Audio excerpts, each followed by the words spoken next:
제2장 사실 깨닫고 실현한 법을 독송 중입니다. 불교가 깨달음의 종교다, 부처님이 깨달은 분이다 라고 말하는데, 깨달음이란 무엇일까? 일반적으로 모르는 것을 아는 상태가 되면 깨달았어 라고, 요게 경저 사전의 깨달음의 정의거든요. 그러니까 초등학생도 깨달았다 이런 얘기를 많이 하죠. 그래서 불교가 깨달음의 종교다 라고 말할 때는 이게 초등학생들이 깨닫는 거, 대학생이 깨닫는 거, 이거 아니겠죠. 그렇다면 부처님은 어떤 깨달음을 깨달았기에 부처가 되었을까 라는 이 주제 어제 살펴보았어요. 경은 다양하게 부처님의 깨달음을 설명하고 있는데, 그 모든 깨달음을 다 꿰어가지고 그 근본을 드러내자 라고 하면 바로 요 한마디, 땅따타가또 아비삼부짜띠 아비사메띠, 열애는 이것을 깨닫고 실현했다 라는 하나의 문장으로 기결되죠. 그랬을 때 이 문장이 전체적으로 3번 나오죠.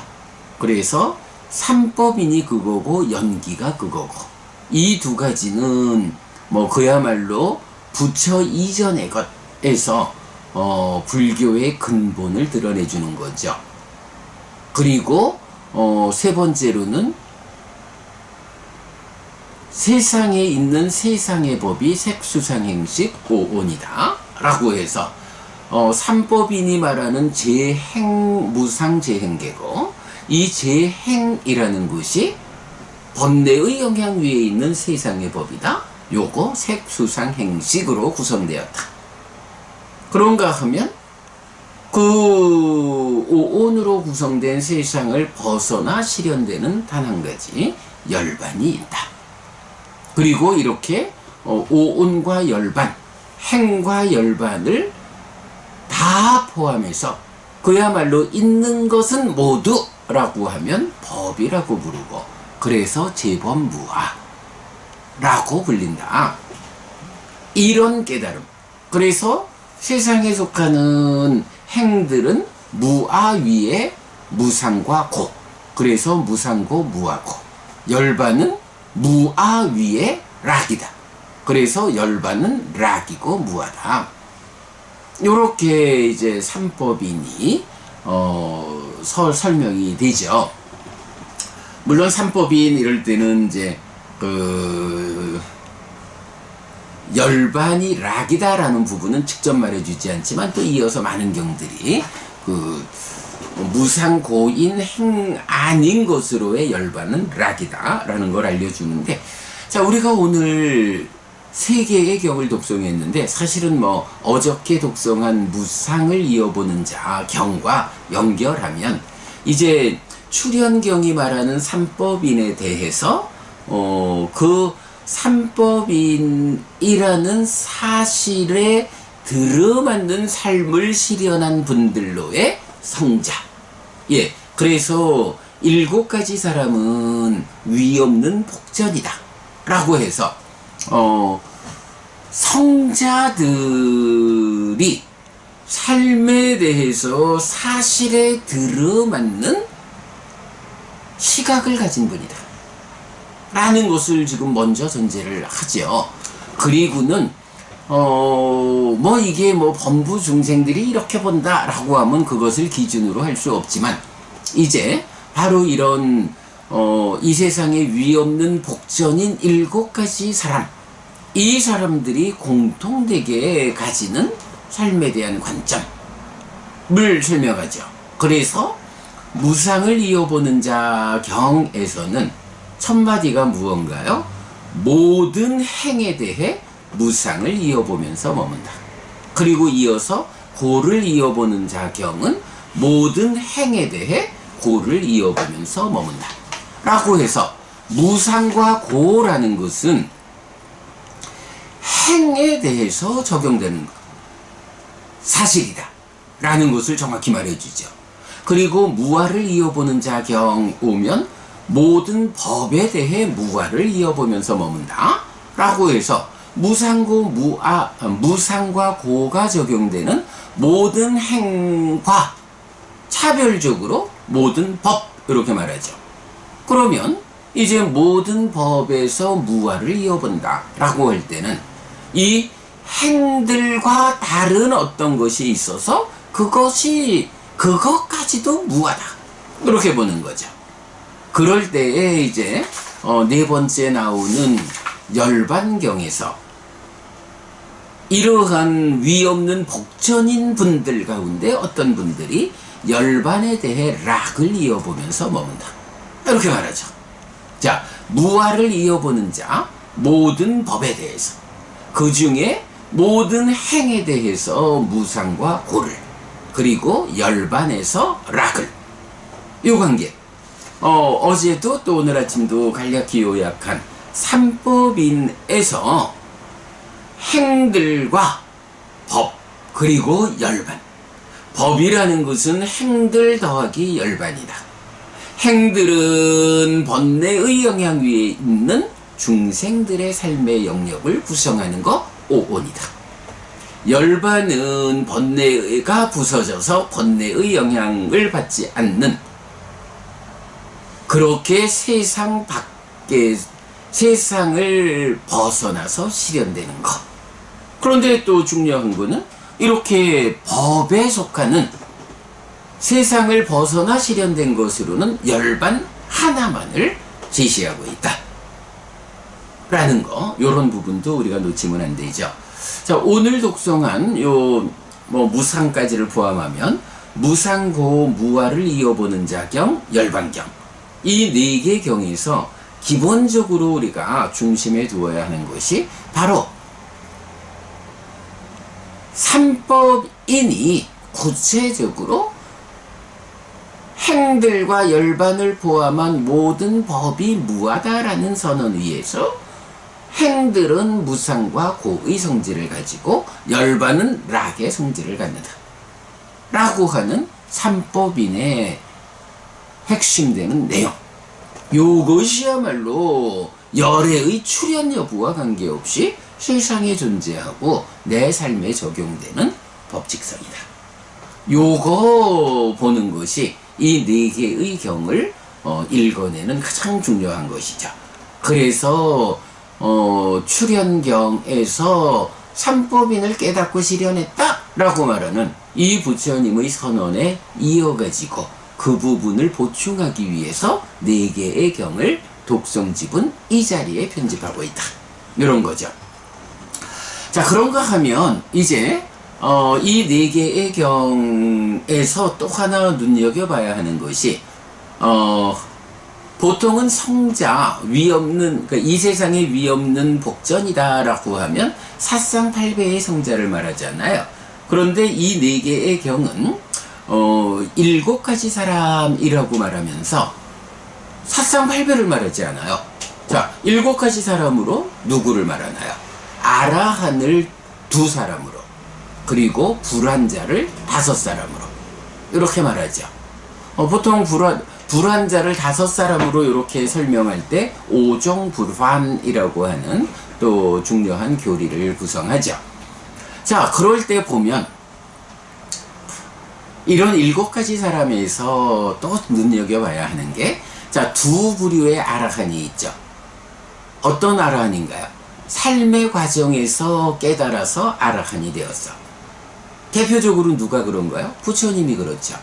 부처님 35세 아라한이 돼가지고 80까지 아라한으로의 삶을 이어가다가 80에 몸을 내려놓고 몸으로 가지 않는 삶, 열반을 완성하죠.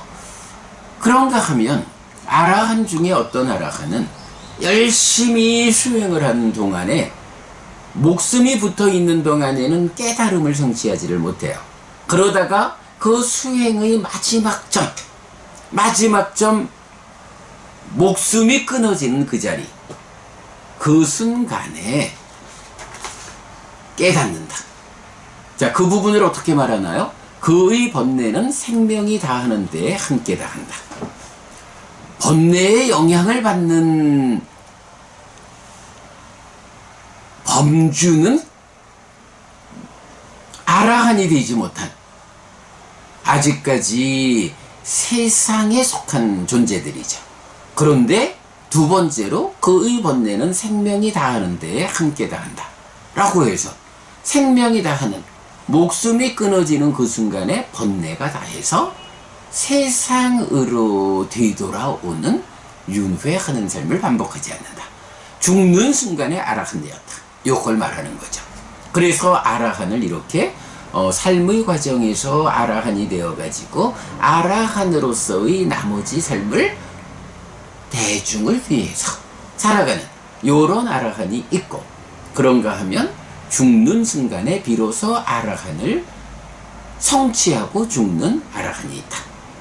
자, 요렇게 아라한은 둘이죠. 그리고 나면 이제 불환자를 다섯으로 말하는데, 불환자 이렇게 나와요. 그는 5가지 낮은 단계의 족쇄가 완전히 부서졌기 때문에, 이렇게 하면 오하분결이 완전히 부서지면 불환자죠. 그런데 그 중에 중반에 완전히 열반하는 자가 된다. 그리고 불환자의 두 번째는 닿은 뒤에 완전히 열반하는 자가 된다. 이렇게 나와요. 닿은 뒤, 요거 뭔가요? 한 생명의 끝에 닿았다. 불환자 중에 첫 번째는 이제 불환자면 하여간 살아있는 동안에 아라한을 성취하지는 못했는데 그 공부의 성취 정도가, 몸이 무너져 죽은 뒤에는 불환자만이 태어나는 정거천에 태어난다. 그리고 정거천에서 불환자로서의 삶의 과정을 통해서 깨달음을 성취하는 이런 과정인데, 자, 첫 번째는 뭔가요? 아라한은 이번 삶의 과정에서 삶의 중간에 아라한이 되고, 또 삶의 마지막 점, 죽음의 순간에 닿아가지고 아라한이 되는 두 가지 부류가 있다. 지금 불환자 5가지 중에 앞에 두 번째가 뭐예요? 일단 이번 생에는 아라한을 성취하지 못해서 다음 생에 정거천에 불환자의 경지를 성취해서 다음 생에 정거천에 태어나는 거야. 그런데 정거천에서 태어나 살아가는 다음 생을 놓고 이제 그 다음 생을 기준으로 하면 그 생의 과정이죠. 그 생의 과정에서 중간에 아라한이 되었다. 우리가 지금 생에서 지금 생의 중반에 아라한을 성취한 사람과 다음 생에서 그 중반에 아라한을 성취하는, 똑같죠. 하나의 생의 자리가 옮겨갔을 뿐이죠. 아라한이 죽는 순간에 아라한이 된다라는 두 번째 아라한하고, 다음 생의 과정에서 닿은 뒤에 완전히 열반한다. 어디에 닿았다? 다음 생의 생명의 끝자리. 예, 아라한이 생명이 다하는 데에 번뇌가 다한다. 요거를 그대로 한 번 삶의 다음으로 옮겨 놓으면 그대로 정거천의 삶에서 삶의 중간에 아라한이 되는 자, 그 삶의 끝에 가서 번뇌 닿아서 아라한이 되는 자.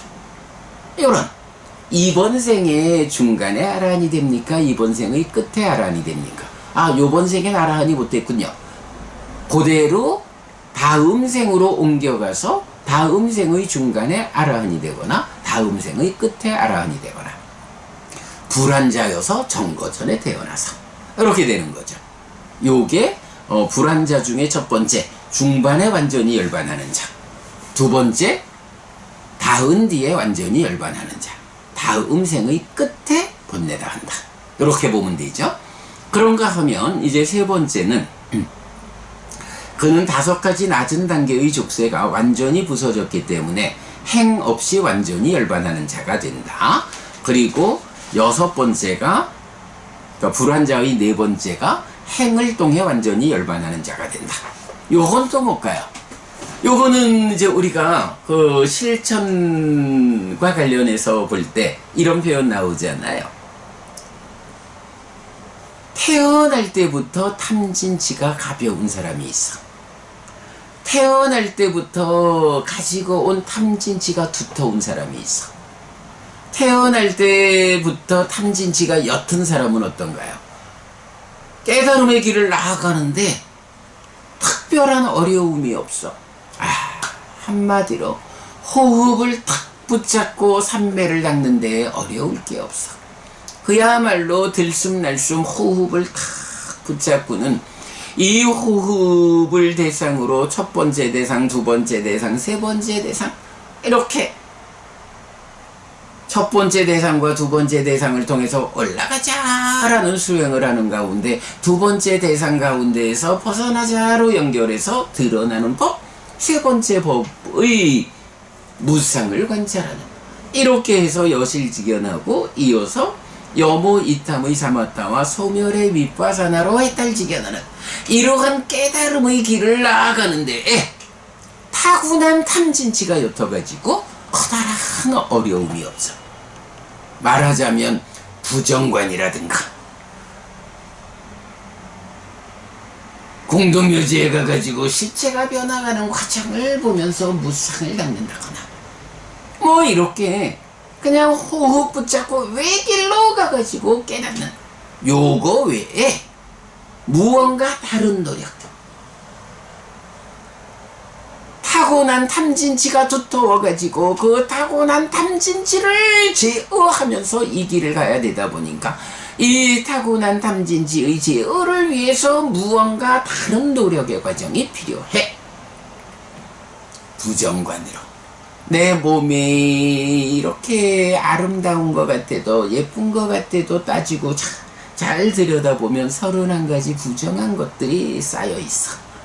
이 몸을 애지중지하여도 그러나 몸이 무너져 죽으면 식이 떠나가고 나면 저 묘지에 버려져 있는 시체들의 그 변화 과정 9단계로 변화하는 거 4단계의 후렴으로 끊어서 이렇게 설명하는 저 시체와 같은 변화 과정을 이 몸 또한 그럴 것이요 극복할 수 없어. 이렇게 해서 무상을 닦아내는 이런 부정관 무상을 닦는 이런 다른 노력의 과정으로 타고난 탐진치를 조금씩 부숴내야 그때 비로소 호흡을 붙잡고 이 깨달음의 길을 완성하는 여기 이것을 실현할 수 있어. 이렇게 이제 요런 거를 뭐라고 불러요? 앞에 이런 보충 과정 없이 타고난 탐진치가 옅어서 외길로 탐진치를 부수고 깨닫는 이런 수행자를 행 없이 바로 이렇게 보충해 가지고 가는 타고난 두터운 탐진치를 제어하기 위한 이런 보충의 과정을 행, 상카라 이렇게 부른다는 거죠. 그래서 어떤 수행자는 그런 행들의 도움 없이 호흡 붙잡고 외길로 깨달음의 길을 가는 요런 사람이 불환자 가운데 세 번째 행 없이 완전히 열반하는 자가 된다. 그리고 타고난 탐진치가 두터워가지고 이거는 부정관을 통해서 무상의 상을 닦는 무상을 닦는 수행을 통해 가지고 그 타고난 탐진치를 부숴가면서 호흡을 붙잡고 깨달음으로 가야 하는 요런 사람들, 바로 그 부분을 행이라고 해서 행과 함께 행을 통해 완전히 열반하는 자가 된다. 요런 거 삶의 과정의 어느 자리에서 깨닫느냐라고 하면 중반에 열반하는 자, 다은 뒤에 열반하는 자 두 가지가 되고, 그러한 두 가지 불환자를 놓고 타고난 탐진치가 어떠하냐에 따라서 행 없이 오직 호흡 붙잡고 외길로 깨달음의 길을 가는데 그 깨달음의 길이 삶의 중반에 아라한을 성취하느냐, 죽을 때 아라한을 성취하느냐, 아니면 타고난 탐진치가 두터워가지고 이런 부정관 무상을 닦는 이런 보충적인 수행, 행을 통해서 행과 함께 닦아가지고 삶의 중간에 아라한이 되느냐, 삶이 끝날 때 아라한이 되느냐, 요렇게 둘로 연결되는 요게 5종 불안 중에 앞에 4가지 불안자죠. 그런가 하면 마지막 한 가지는 높은 흐름에 든 자, 색구경천에 태어나는 자가 된다 이랬는데, 요건 뭔가요? 우리가 보통 불안자 이러면 불안자가 되어서 정거천에 태어나는 것이 마지막 태어남이다 이렇게 이해하는 사람들도 있죠. 그런데 사실은 그것은 확고한 것은 아니죠. 왜냐하면 뭐 일반적으로 이렇게 5종 불안으로 보면 뭐 불안자가 되어서 정거천에 태어났다 라고 하면 정거천에 태어나서 그 다음 생에 이런 4가지로 뭐 4가지 중에 행을 통해서 중반에 깨닫느냐, 행을 통해서 끝에 깨닫느냐, 행을 통하지 않고 행 없이 중간에 깨닫느냐, 행 없이 끝에 깨닫느냐, 뭐 요런 다음 생에서 깨닫는 불안자가 주가 되겠지만, 그럼에도 불구하고 다음 생, 그러니까 정거천에서의 첫 번째 삶의 과정에서 불안자인데도 불구하고 깨닫지 못하는 불안자가 있는 거죠. 그러면 그 불안자가 정거천에서의 한 번의 삶을 마치면서 깨닫지 못해서, 그러면 어떻게 해요? 깨닫지 못했으니까 몸이 무너진 뒤 또다시 몸으로 가죠.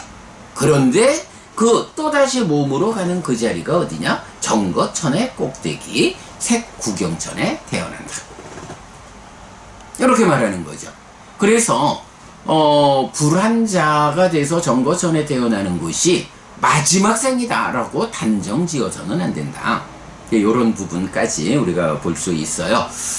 굉장히 중요한 거, 이건 4개의 경을 통해서 법이 무하기 때문에 그 무아 위에서 행들은 무상고, 열반은 락이다 라는 이 부분. 그래서 특히 어저께 제가 상라가정이라는 열반 사덕을 말하는 대승열반경이 불교의 목적점을 바꿔버린 것이다.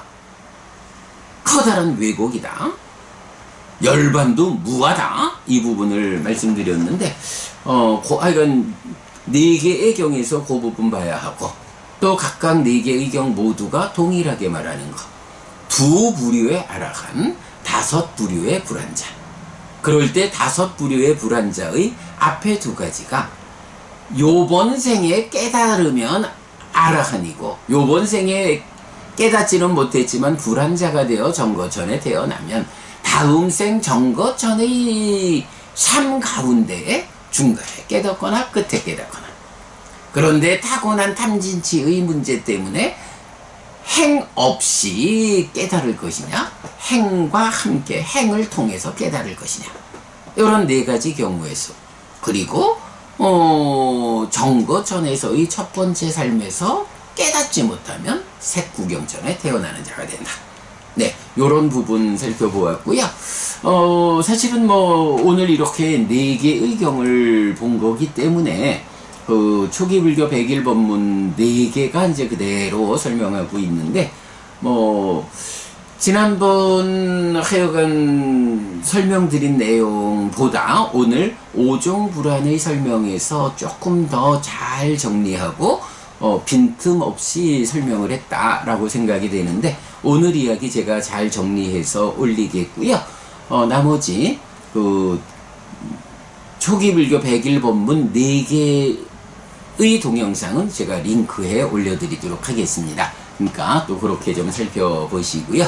네, 여러분, 오늘도 부처님의 언어로 부처님의 가르침을 독송하면서 하루를 잘 시작했습니다. 잘 시작한 오늘 하루 여러분 내내 편안하시고 이익과 행복을 찾는 시간 되시기 바랍니다. 함께 해주셔서 고맙습니다. 여러분 행복하십시오.